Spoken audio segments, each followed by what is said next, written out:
नमस्कार. Jaya Indian recipe चॅनलमध्ये सर्वांचं खूप खूप स्वागत आहे. आज आपण पेरूचे सलाड बनवणार आहे.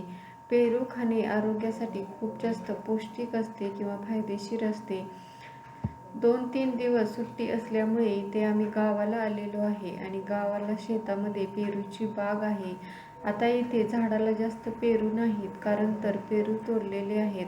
काही थोडेफार महागे पेरू आहेत ना, तर इथे मी आज पेरूचे सलाड बनवणार आहे. इथे मी सुरुवातीला पेरू तोडून घेत आहे. बघू शकता, अगदी छान असे हे पेरू आहेत आणि या पेरूला तैवान पिंक पेरू असे म्हणतात, कारण तर हा पेरू आहे ना, तो आतून थोडासा गुलाबी कलरचा असतो. आपल्याला शहरामध्ये असे पेरू किंवा फळे घ्यायचं म्हटलं तर खूप महागही भेटतात किंवा ताजेही नसतात. पण घरी बघा, अशा पद्धतीने आपल्या घरी जर बाग असेल तर आपल्याला असे ताजी फळं खायला भेटतात. इथे मी सुरुवातीला हे पेरू तोडून घेत आहे. बघा काय सुंदर असे हे पेरू दिसत आहेत. बघितलं की खायची इच्छा होत आहे.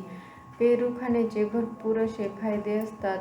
रोगप्रतिकारशक्ती वाढते, पचनसंस्था सुधारते, मधुमेह म्हणजेच साखर नियंत्रित ठेवते. हृदयरोगासाठीही पेरू खाणे खूप जास्त फायदेशीर असते. पेरूमध्ये व्हिटॅमिन सी, फायबर आणि अँटीऑक्सिडंट्स भरपूर प्रमाणामध्ये असते. त्यामुळे हे पेरूचं जे फळ आहे ना, ते खूप जास्त पौष्टिक आहे. आता इथे मी 6 ते 7 पेरू तोडून घेतलेले आहेत आणि आता हे धुवून घेत आहे.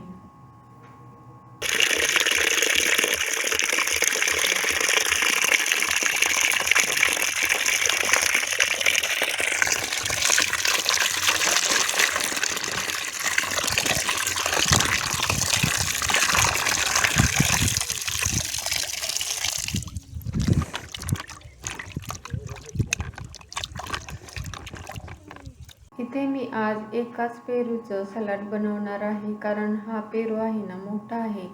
एकाच पेरूचं भरपूर सलाड तयार होतं. इथे सुरुवातीला पेरूचा हा जो वरचा भाग असतो ना, तो आपल्याला कट करून टाकायचा आहे आणि त्याच्यानंतर तुम्हाला जशा आकारामध्ये कट करायचा असेल त्या आकारामध्ये तुम्ही कट करू शकता. इथे बघा, हा जो पेरू आहे ना, तो आतून थोडासा गुलाबी कलरचा आहे. त्यामुळे या पेरूला तैवान पिंक पेरू असे म्हटले जाते. आता बघा, अशा पद्धतीने मी हा कट करून घेत आहे. तुम्हाला जसे याच्या फोडी करायच्या असतील लहान मोठ्या, त्या आकारामध्ये करू शकता. सलाद बनवण्यासाठी तुम्ही अशा पद्धतीने उभ्या आकारामध्ये ही फोडी करून घेऊ शकता. इथे मी याच्यापेक्षा लहान आकारामध्ये फोडी बनवून घेत आहे. तर आणखी मी याला बारीक कट करून घेत आहे आणि त्याच्यानंतर मी सलाद बनवायला घेत आहे. पेरूमध्ये संत्र्यापेक्षाही जास्त व्हिटॅमिन सी असते, जे शरीराला संसर्गापासून वाचवते, म्हणजेच रोगप्रतिकारशक्ती वाढवते. पेरूमध्ये भरपूर प्रमाणामध्ये फायबर असल्यामुळे आपली पचनक्रिया सुधारते आणि कॅलरी कमी असतात. त्यामुळे वजन कमी करण्यासाठीही आपण या पेरूचा उपयोग करू शकतो. तर बघा, अशा पद्धतीने पूर्ण एक पेरू मी इथे कट करून घेतलेला आहे.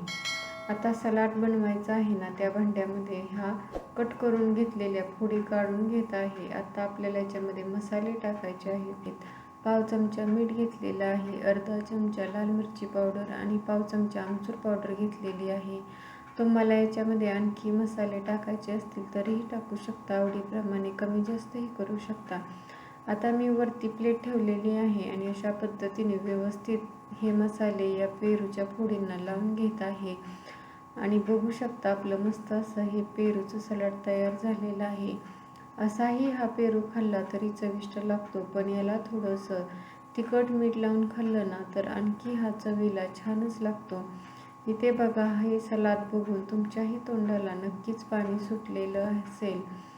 तर इथे आपलं हे पेरूचं पौष्टिक असं सलाड तयार झालेलं आहे. आता इथे मी हे जे पेरूचं सलाद आहे ना, ते या सर्विंग प्लेटमध्ये काढून घेतलेलं आहे. तुम्हीही नक्की अशा पद्धतीने पेरूचं चटपटीत सलाड बनवून पहा, तुम्हालाही नक्की आवडेल. व्हिडिओ आवडला तर व्हिडिओला एक लाईक करा, फ्रेंड्स फॅमिली बरोबर नक्की शेअर करा. तुम्ही जर चॅनलवरती नवीन असाल तर नक्की चॅनलला सबस्क्राईब करा. त्याच्या शेजारी जे बेल आयकॉन आहे तेही प्रेस करा, म्हणजे नवीन व्हिडिओचं नोटिफिकेशन भेटेल. व्हिडिओ शेवटपर्यंत पाहिल्याबद्दल खूप खूप धन्यवाद. पुन्हा भेटूया अशाच नवीन रेसिपी बरोबर. तोपर्यंत मस्त खा, हेल्दी रहा. नमस्कार.